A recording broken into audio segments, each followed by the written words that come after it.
Hello, class, and welcome to beautiful Palo Duro Canyon in the panhandle of Texas. In this brief lecture, I wanted to talk to you about John Locke and the founding of this country. And it's going to have a special tie-in to this special place that I'm in. So to start with, you may be familiar with a wonderful phrase from the Declaration of Independence: life, liberty, and the pursuit of happiness as the things that a good government should provide for us. Now, what you may not know is that that phrase, written by Jefferson, was a paraphrase of a famous phrase by John Locke, one of the social contract theorists who was so influential in creating the Constitution of this country. Now, John Locke lived during the time where America was still being colonized. He had a hand in writing the South Carolina Constitution before we became the United States. And he had some very particular views on rights and property in particular that were influential on the founding fathers. Now, John Locke had a few ideas about how property could be legitimate, how it was first established. He thought that you had to be the first one to something in order for it to be your legitimate property. He thought you couldn't have more than you could possibly use so that your wealth spoils. And very importantly for this lecture, he thought you owned your own labor, and if you mix your labor with the land, improving it, that means that you have some ownership stake to the land. Now, this was very important in the settling of the United States by the European colonists, because when the European colonists landed, they landed with all of their diseases. Now, these were diseases that the Europeans would usually get while they're in childhood, one at a time, and it wouldn't be that bad for them. They'd recover. But when the Europeans brought those diseases to North America, those spread like wildfire. Adults got all those diseases all at once, and it killed off about 90% of the population of the Native Americans. And those plagues spread far more quickly than the European colonists actually did. So when the European colonists got to places like this, what they found is a land of unspoiled, unimproved beauty, which, from Locke's perspective, meant that nobody owned it.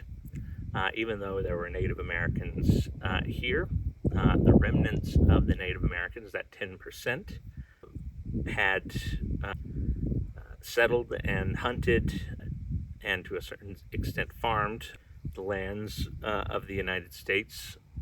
But when the Europeans got to places like this, far from the East Coast, the plagues had had generations to wipe out the native people, generations for the natural environment to grow up in the ruins.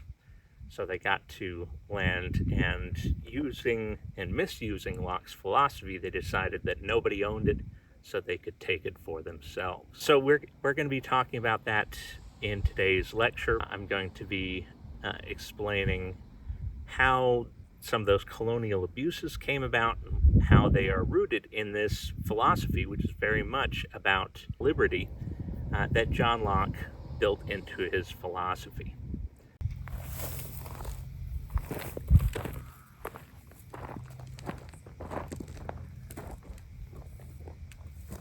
Another thing that Locke taught the founding fathers of this country was a radical egalitarianism, a belief that, in Jefferson's words, that all men are created equal. Jefferson was highly influenced in that phrase by the philosophy of John Locke, particularly his thoughts on human nature. He thought that all of us are born with a metaphorical blank slate being a chalkboard.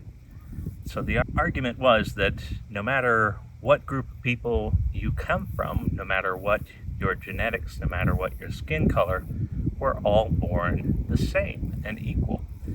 Locke argued that it's only through our experiences of the world that we develop our own unique character. And that is opposed to the notions that our leaders are born with superior genetics and the divine right of kings. Locke thought we are all born equal, and it's only through experience and particularly culture that we change.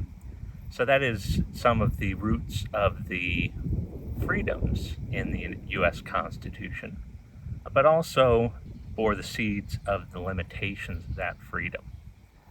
Right here is land that used to be owned by the Comanches, and some of the ways that Locke's philosophy was misused was to support people's egotistic notions of the superiority of their own culture.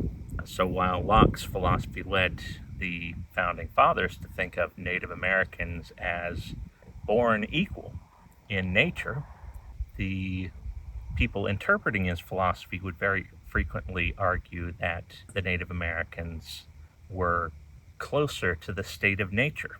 They have less advantages of culture, and for humanitarian reasons, that led to some systematic abuses, such as stealing Native American children from their loving families to be brought up in schools that would teach them European culture.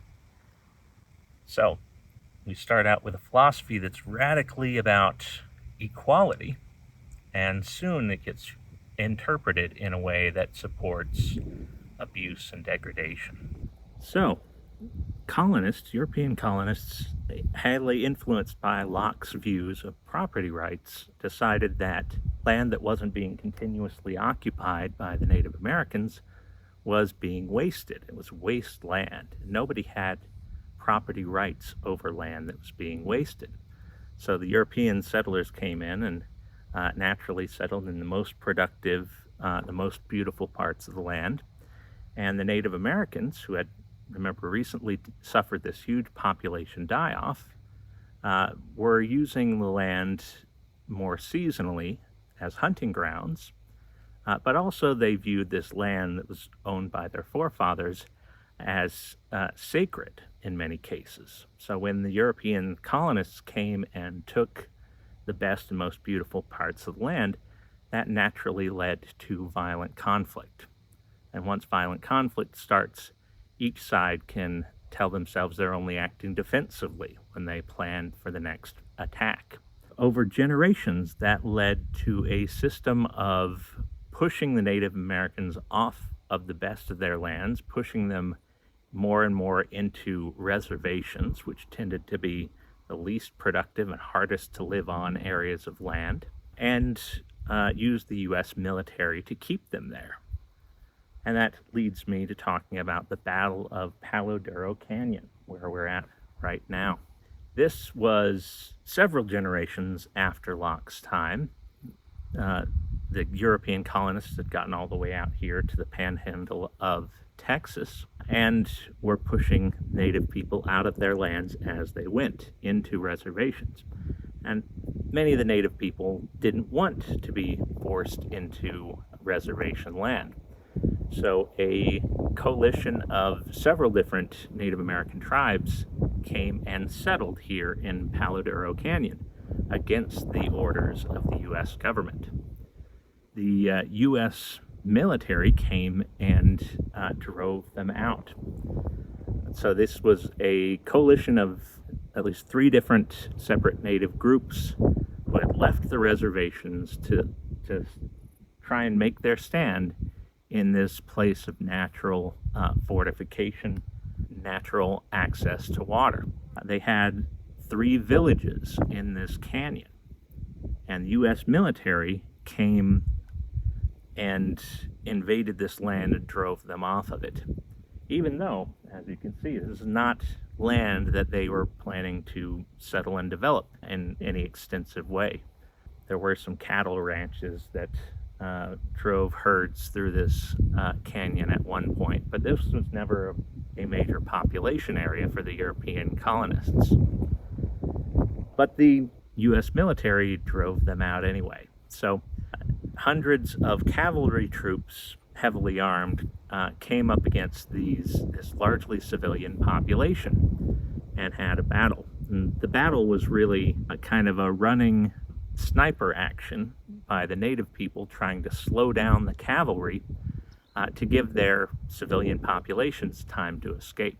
And the result of this battle was that the native peoples were driven out, and all of their stores, their food supply was captured and destroyed, as well as their horses. They had about 1,400 horses in this area, and the cavalry officers that came in and drove the native people out took those horses and drove them about 25 miles away and slaughtered over 1,000 of them just to deprive the native people of the resources they needed to survive independently in a place like this. And they took the rest of those horses as spoils of war.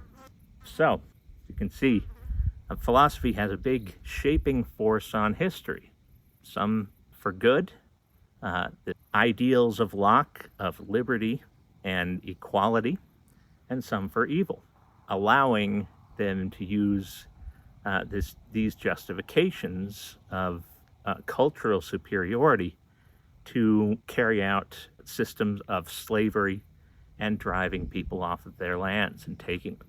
So, from Palo Duro Canyon, I hope you enjoyed the lecture.